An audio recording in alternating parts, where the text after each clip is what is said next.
Hello and welcome to Module 1. We're now in the final topic, Topic 6, which is looking at why you should invest in shares.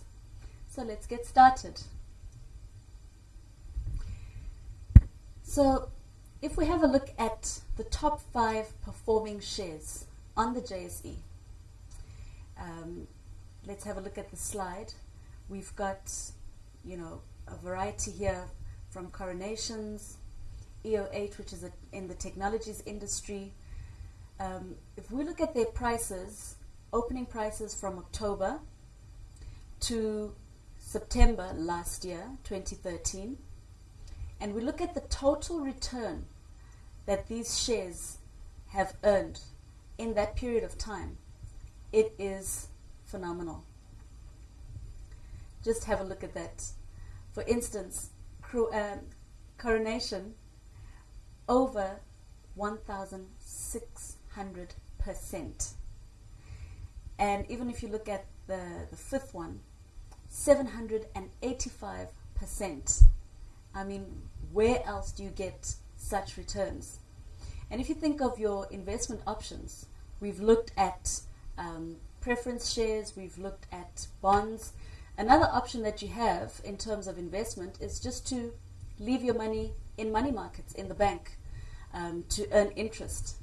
But if you have a look at what interest rates have been doing over the same period of time, there is no way that they can match up to the returns that people who had invested in these top 5 shares had attained. So if we look at different asset classes and compare the average returns, let's look at a period of 1960 to 2012. We're going to look at bonds, cash which is basically money markets, money in the bank earning interest, and also shares. What has been the performance over that time period? Well, bonds have been at 9.7%. Cash also more or less the same, 9.7% if you round it off.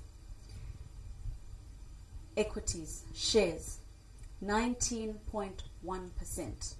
Okay, so now let's think about the impact of inflation on returns. So inflation, we hear about it in the news all the time. It's basically, rising prices and the effect of those rising prices on your spending power. So if you think about an everyday example, think of 100 rands. If you think back 10 years ago, what could you buy with 100 rands? Probably a whole lot. And what can you buy with 100 rands now? Not much. So what happened? Did anything happen to the money?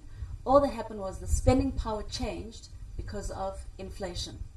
So if we look at inflation over that same period at an average of 8.5%, and we adjust those returns for inflation.